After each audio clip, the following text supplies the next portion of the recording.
Hello student, आज हम लोग डिस्कस करते हैं। अभी हमने प्रीवियस लेक्चर में कुछ चीज़ें एक्सप्लेन किया था, जिसमें कि डिफिनीशन ऑफ सर्किट था, इलेक्ट्रिकल सर्किट। फिर उसके बाद आपका जो है कि linear element, non linear element, active element, passive element, bilateral element, unilateral element. और उसमें जो है कि सर्किट आपका क्लोज लूप सर्किट, लूप के बारे में डिस्कस कर लिया था हमने, मेश के बारे में डिस्कस कर लिया था, और नोड के बारे में और ब्रांच के बारे में। अब हम इस लेक्चर में जो है थोड़ा कुछ डिफिनीशन देख लेंगे। अब जैसे कि एक्टिव एलिमेंट, आपको पता है एक्टिव एलिमेंट हमारे क्या है। एक्टिव एलिमेंट का मतलब कि जो एनर्जी देता है, क्या देता है, जो एनर्जी देता है, एक्टिव एलिमेंट। एक्टिव एलिमेंट्स के एग्जाम्पल हमने आपको बताया था, दो तरह का एग्जाम्पल था। पहला एग्जाम्पल ये था कि वोल्टेज सोर्स था,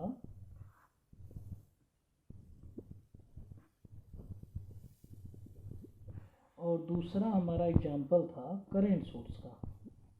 वोल्टेज सोर्स और करंट सोर्स, ये दो हमारे एग्जाम्पल थे। तो वोल्टेज सोर्स का मतलब कि जिस सर्किट में यदि हमें एनर्जी देना है तो उसमें हम वोल्टेज सोर्स लगा दें या करंट सोर्स लगा दें। बात आती है कि एनर्जी ये देता है, तो इसका डिफिनीशन क्या होता है एक्टिव एलिमेंट का, कि which elements can deliver the energy to the other element, that's element is called active element. तो आपके वोल्टेज सोर्स हो गए, करंट सोर्स हो गए। तो इसमें हम ये बताना चाह रहे हैं कि भाई सोर्स तो है, ये सोर्स है। अब सोर्स की ये टाइप है, सोर्स है क्या चीज़। सोर्स मीन्स कि ये एनर्जी दे रहा है, क्या दे रहा है, एनर्जी दे रहा है। अब सोर्स किस टाइप का है, इलेक्ट्रिकल सोर्स है, मैकेनिकल सोर्स है, थर्मल सोर्स है, या आपका जो है कि सोलर सोर्स है, किस तरह का सोर्स है, हीट जनरेट दे रहा है आपको, है ना। तो इस तरह के सोर्स हैं। तो यहाँ पे हम इलेक्ट्रिकल सोर्स की बात कर रहे हैं। इलेक्ट्रिकल सोर्स का मतलब कि हमें इलेक्ट्रिकल एनर्जी चाहिए। इसका मतलब ऐसी सर्किट जिसमें हम सोर्स दे रहे हैं तो उसमें इलेक्ट्रिकल एनर्जी फ्लो करे, इलेक्ट्रिकल एनर्जी फ्लो करे, मतलब उस सर्किट में इलेक्ट्रिकल एनर्जी जाए। तो इसी के बिहाफ पे सोर्स को दो भागों में बांटा गया, दो चीज़ों में डिवाइड किया गया। पहला आपका इंडिपेंडेंट सोर्स, पहला आपका इंडिपेंडेंट सोर्स, दूसरा आपका क्या था, डिपेंडेंट सोर्स। इंडिपेंडेंट और डिपेंडेंट। तो जो इंडिपेंडेंट डिपेंडेंट सोर्स है, सोर्स जो कि इलेक्ट्रिकल एनर्जी दे रहा है, तो इसका मतलब सोर्स के टाइप्स होंगे, सोर्स के टाइप्स होंगे। सोर्स हमारे दो तरह के हैं। पहला इंडिपेंडेंट सोर्स,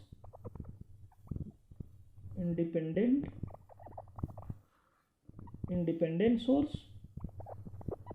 और डिपेंडेंट सोर्स, डिपेंडेंट सोर्स। अब डिपेंडेंट सोर्स क्या होता है, डिपेंडेंट सोर्स के दो एग्जाम्पल हैं, एक है वोल्टेज सोर्स, एक है करंट सोर्स। इसके चार एग्जाम्पल हैं।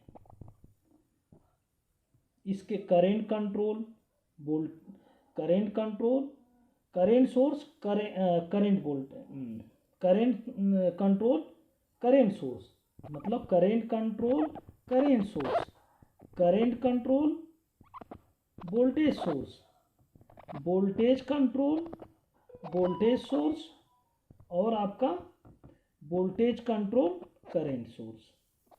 ये आपके चार टाइप्स के हैं सोर्स। तो ये जो हम बात कर रहे हैं कि जो करंट है, अब वोल्टेज सोर्स है, ये आपका आइडियल है या प्रैक्टिकल है। तो इसमें हम ये चीज़ समझाना चाह रहे हैं कि करंट जो है, ये देख रहे होंगे फिगर में यहाँ पे, ये जो है कि है चीज़, मान लीजिए कि हमने किसी सर्किट में वोल्टेज अप्लाई किया, वोल्टेज दिया, वोल्टेज से जो करंट निकला, ये कंडक्टर में देख रहे हैं इलेक्ट्रॉन होगा, आपका इलेक्ट्रॉन है, इलेक्ट्रॉन है, इलेक्ट्रॉन है, इलेक्ट्रॉन है। जब ये पॉजिटिव है, यहाँ पे देख रहे हैं आप पॉजिटिव, इधर निगेटिव। अब ये कंडक्टर में जो इलेक्ट्रॉन होंगे, निगेटिव निगेटिव एक दूसरे को रिपल करेंगे, तो इधर से फिर और निगेटिव पॉजिटिव एक दूसरे को अट्रैक्ट करेंगे। तो एक डायरेक्शन ये बन रहा है, डायरेक्शन आपका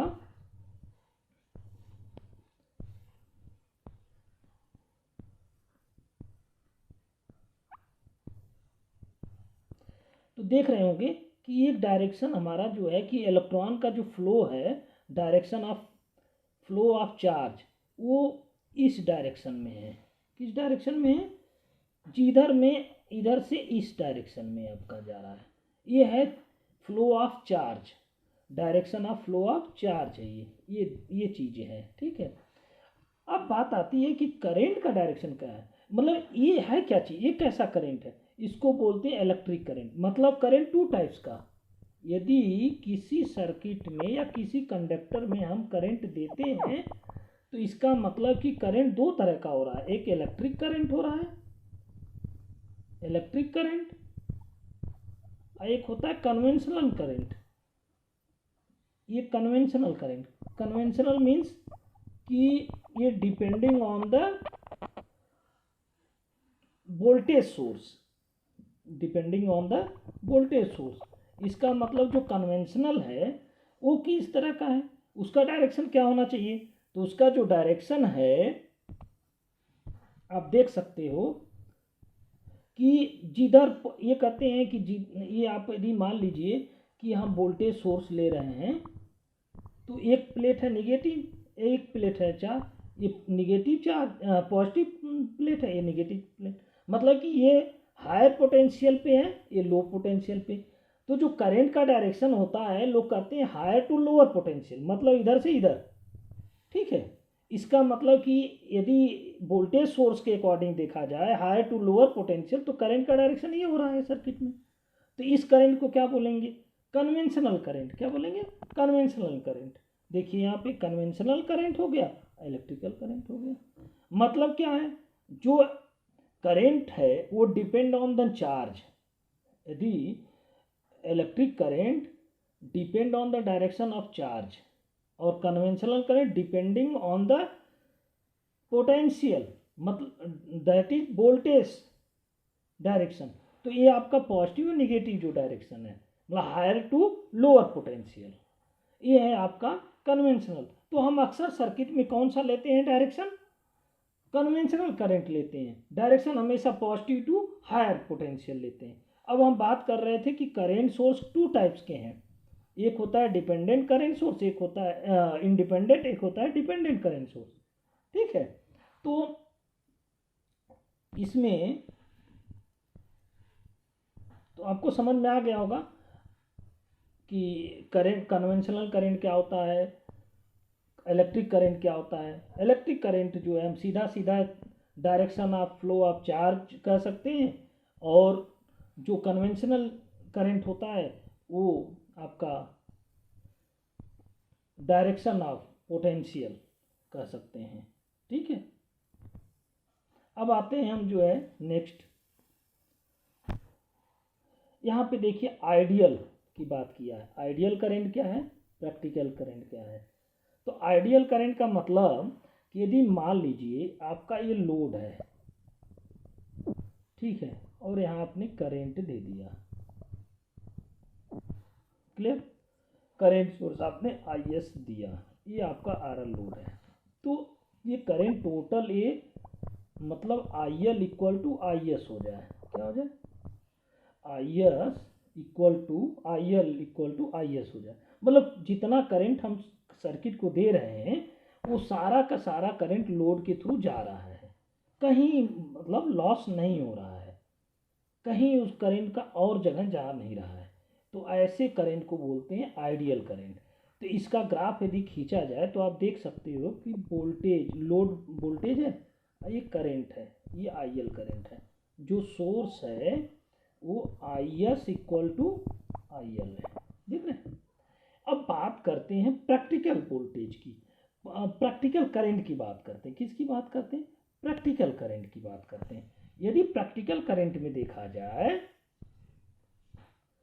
तो उसकी सर्किट देख रहे हैं आप, यहाँ पे डिजाइन है, ये आपकी सर्किट है। तो इसकी सर्किट में यदि हम सोर्स यहाँ दे रहे हैं तो एक इसमें इंटरनल रेजिस्टेंस ले लिया जाए, किसका? सोर्स का। मतलब कि आइडियल करंट में हमने इंटरनल रेजिस्टेंस लिया ही नहीं। अब जब हम इंटरनल रेजिस्टेंस लेने, किसका? सोर्स का, इसका मतलब इधर से जो करंट जा रहा है आई एस, एक तो इधर आ जा रहा है और एक लोड की जा रहा है। इसका मतलब आई एस जो टोटल करंट है वो इंटरनल रजिस्टेंस अब प्लस आई एल। तो अब देखिए इतना वोल्टेज हमारा ड्रॉप हुआ, करंट हमारा किसके थ्रू चला गया, इंटरनल रजिस्टेंस के थ्रू। वोल्टेज तो हमारा सेम है, कोई दिक्कत नहीं।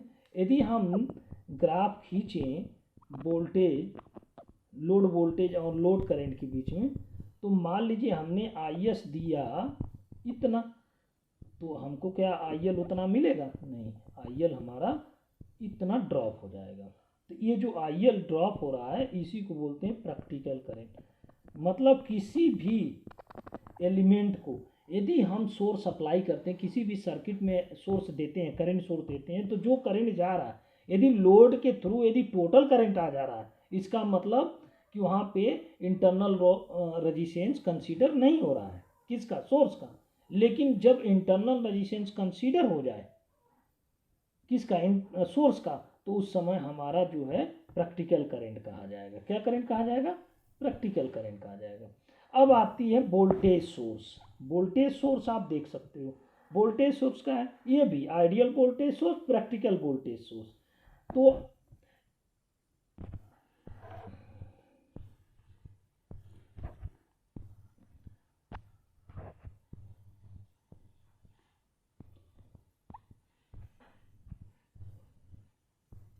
अब यहाँ पे देख सकते हैं आप, ये हम बात कर रहे हैं वोल्टेज सोर्स की। वोल्टेज सोर्स भी दो तरह का है, इंडिपेंडेंट, डिपेंडेंट वोल्टेज सोर्स, ये हम पहले बता चुके हैं। तो आइडियल वोल्टेज सोर्स है और प्रैक्टिकल वोल्टेज सोर्स है। यदि हम आइडियल वोल्टेज सोर्स की बात करते हैं, किसकी, आइडियल वोल्टेज सोर्स की। जब आइडियल वोल्टेज सोर्स में क्या होता है कि हम इसमें इंटरनल रजिस्टेंस नहीं लेते हैं। तो मान लीजिए हमने इनको वोल्टेज सोर्स दिया, ये लोड है हमारा, क्या है, लोड है। अब आर एल लोड मान लेते हैं इसको। तो इसके क्रॉस जो वोल्टेज होगा और जो हम यहाँ पे वी एस वोल्टेज है, इनमें क्या डिफरेंस होगा, कोई डिफरेंस नहीं है। मतलब V S equal to V L, जितना वोल्टेज हम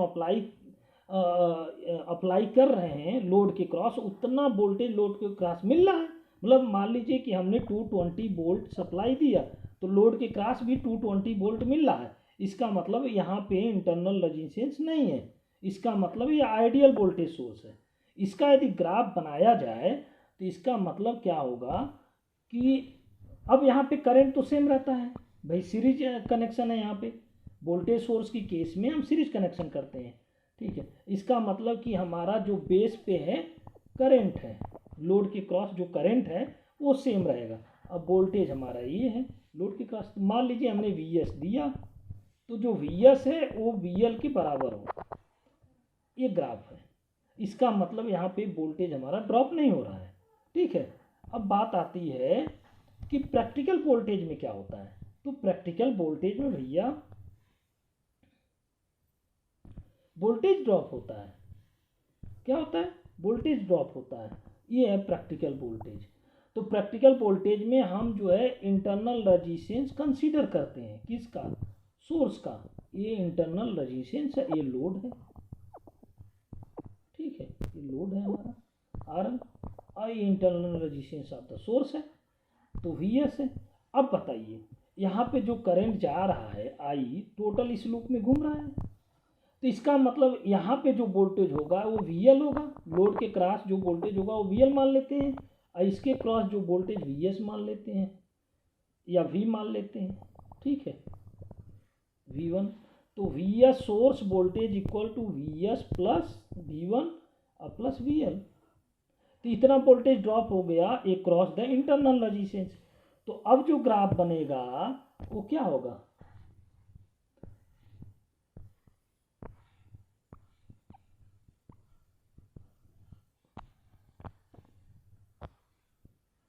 तो हमारा ग्राफ बनाते हैं। अब यहाँ करंट, लोड करंट दे दिया जाए, इधर वोल्टेज ये क्रॉस द लोड। अब देखिए यहाँ पे वी एस मान लीजिए हमने दिया, ठीक है। अब हमको जो लोड वोल्टेज मिल रहा है वो थोड़ा ड्रॉप हो जा रहा है इतना। तो ये वाला जो वोल्टेज है ये लोड के क्रॉस तो इतना आ रहा है, और ये हो रहा है इंटरनल रेजिस्टेंस के क्रॉस इतना वोल्टेज ड्रॉप हो जा रहा है, इतना वोल्टेज। ये है ग्राफ।